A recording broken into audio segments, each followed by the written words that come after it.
집값 붕괴. 당신의 노후 빈곤의 덫에 빠질 수 있다. 혹시 여러분도 집값은 절대 떨어지지 않는다는 말을 믿고 계신가요? 집을 가진 많은 사람들은 집이야말로 가장 안전한 자산이라고 생각합니다. 하지만 현실은 그리 간단하지 않습니다. 만약 집값이 폭락한다면 여러분의 노후 자산은 한순간에 사라질 수 있습니다.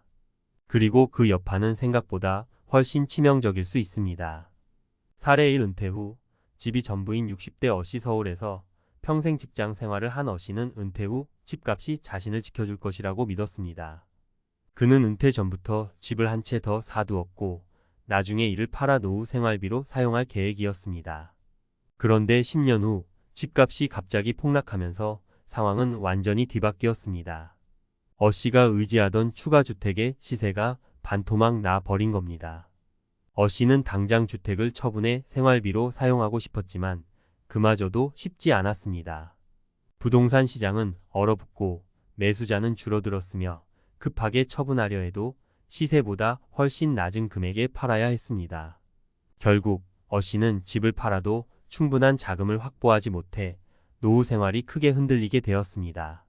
이 사례에서 알 수 있듯이 집값이 하락하면 집을 자산으로 의지한 사람들의 재정적 기반이 무너질 수 있습니다. 집은 자산이지만 그 가치는 유동적입니다. 특히 은퇴 후에는 추가 소득이 없기 때문에 자산의 가치 변동에 더욱 민감할 수밖에 없습니다. 사례 2. 투자용 부동산으로 노후 준비한 B씨의 실수. B씨는 50대에 은퇴를 준비하며 부동산에 투자했습니다. 당시 집값이 계속 오르고 있었고 그는 집을 몇 채 더 사두면 임대료로 편안한 노후를 보낼 수 있을 것이라 생각했습니다. 하지만 그의 계획은 예기치 못한 시장 하락으로 완전히 망가지고 말았습니다. 임대 수요가 급감하고 집값이 하락하면서 대출 상환이 버거워진 겁니다. 부동산을 처분해도 대출금을 갚고 나면 손에 남는 돈이 거의 없었고 결국 B씨는 은퇴 후의 재정적 계획이 완전히 실패하게 되었습니다. 부동산 투자가 언제나 안전하다고 생각하는 사람들이 많습니다. 하지만 집값이 폭락하면 대출을 끼고 투자한 사람들은 갚아야 할 돈만 남고 자산은 쪼그라드는 상황에 빠질 수 있습니다. 은퇴 후에 안정된 수입원이 사라지는 것만큼 큰 타격은 없습니다. 사례 3. 집값 의존 없이 노후를 준비한 C씨. 반면 C씨는 집에만 의존하지 않고 노후를 준비한 사례입니다. C씨는 은퇴 전부터 다양한 방법으로 자산을 분산했습니다. 주식, 연금, 현금성 자산 등 다양한 자산 포트폴리오를 구축해 두었고 집값에 크게 의존하지 않았습니다. 그래서 집값이 하락했을 때에도 큰 충격을 받지 않고 오히려 다른 자산에서 꾸준히 수입을 얻을 수 있었습니다. C씨는 집값 변동에 영향을 받지 않고 안정된 노후를 보낼 수 있었던 겁니다. 이처럼 집값이 하락한다고 해서 모든 사람이 노후 빈곤에 빠지는 것은 아닙니다. 중요한 것은 자산을 어떻게 관리하느냐에 달려 있습니다. 하나의 자산에만 모든 것을 투자하는 것은 큰 리스크를 감수하는 일입니다. 특히 부동산처럼 변동성이 큰 자산에 지나치게 의존하는 것은 매우 위험합니다. 왜 집값 하락이 노후 빈곤으로 이어질까? 그렇다면 왜 집값이 하락하면 노후 빈곤의 위험이 커질까요? 가장 큰 이유는 많은 사람들이 노후 자산의 대부분을 집으로 가지고 있기 때문입니다. 자산의 대부분을 집에 묶어두면 집값이 하락했을 때 그만큼 자산이 줄어드는 셈입니다. 게다가 집을 팔아야 할 때는 상황이 더욱 어려워질 수 있습니다.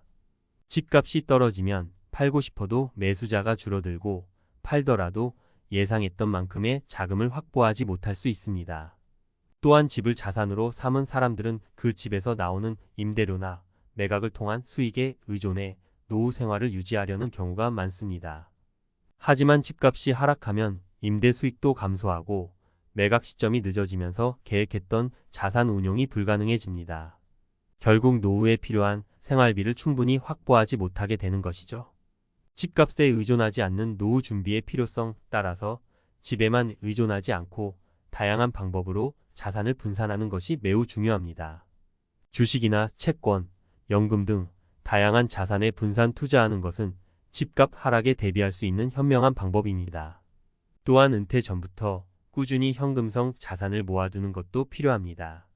CC처럼 집에만 모든 자산을 묶어두지 않고 다양한 자산을 관리하는 사람들은 경제적 변동성에도 큰 타격을 받지 않고 안정된 노후를 보낼 수 있습니다.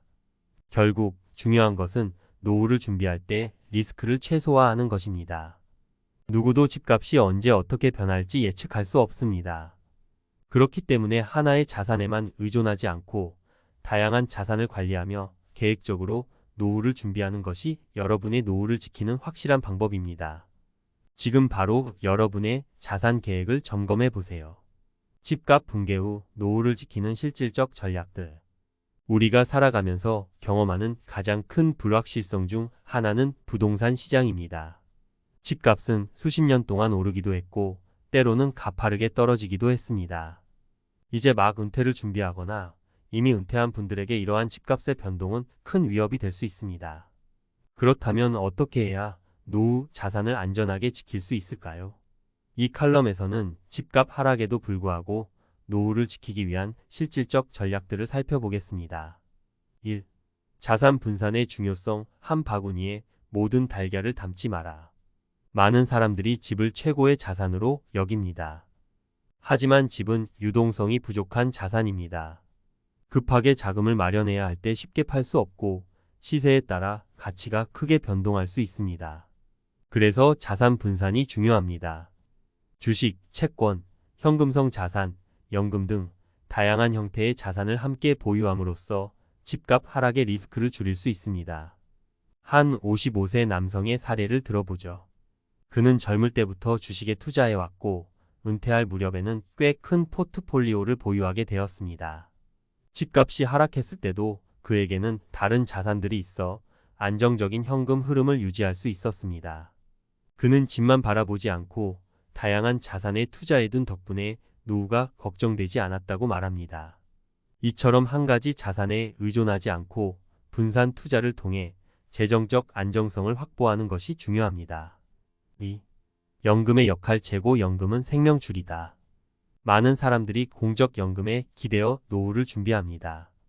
국민연금, 퇴직연금, 개인연금 등 다양한 형태의 연금을 통해 노후 생활비를 충당하는 전략은 중요합니다.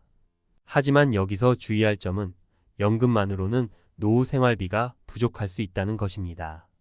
특히 집값이 하락할 경우 예상했던 자산의 일부를 상실하게 되어 연금 외에 추가적인 수입원이 필요할 수도 있습니다. 최근 60대 후반의 여성 B씨는 국민연금에 의존하다가 예상치 못한 지출이 발생하자 큰 어려움을 겪었습니다. 집을 매각해 생활비를 충당하려 했지만 집값이 예상보다 훨씬 떨어져 매각이 어려웠습니다.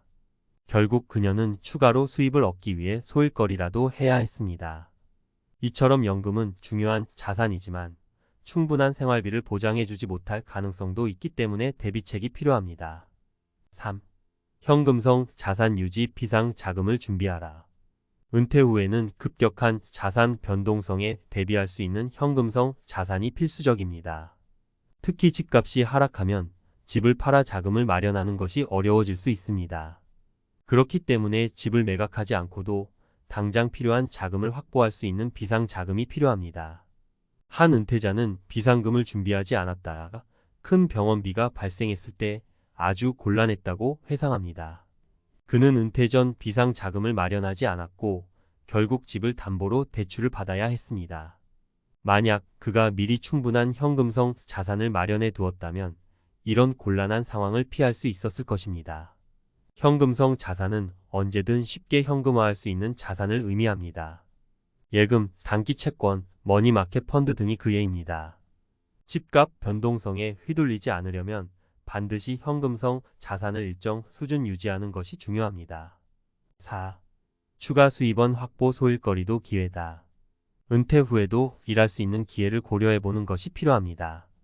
많은 사람들이 은퇴 후 일하지 않아도 된다는 환상을 가지고 있지만 실제로는 추가 수입원이 있으면 집값 변동과 같은 예기치 못한 상황에도 대비할 수 있습니다.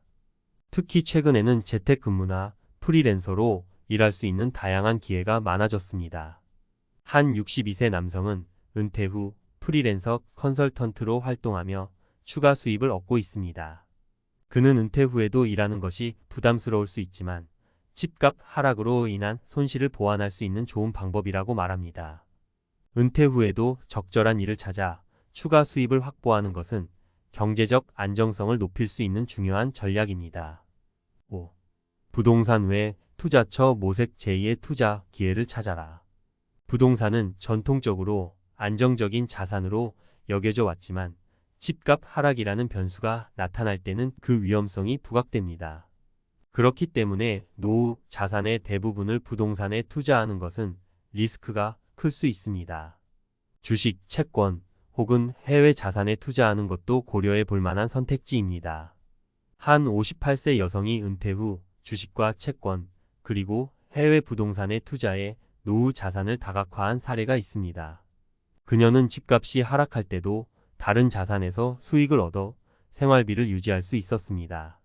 부동산에만 의존했다면 지금처럼 안정적인 생활을 유지하지 못했을 것이라고 그녀는 말합니다.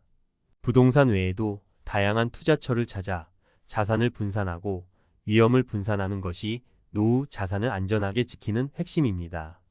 마무리 현명한 선택이 노후를 지킨다. 집값은 언제나 오를 수 없습니다.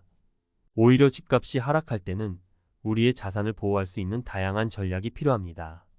부동산에만 의존하지 않고 자산을 분산하고 현금성 자산을 확보하며 추가 수입원을 찾아가는 것이야말로 노후를 안정적으로 지킬 수 있는 방법입니다. 집값 하락에 대비해 다양한 자산 포트폴리오를 구축하는 것은 리스크를 최소화하는 첫걸음입니다. 노후를 준비할 때는 불확실성을 감안해 계획적으로 자산을 관리하고 리스크를 분산하는 것이 필요합니다. 여러분도 지금 당장 자산 계획을 점검하고 안정적인 노후를 위한 대비책을 마련해 보세요.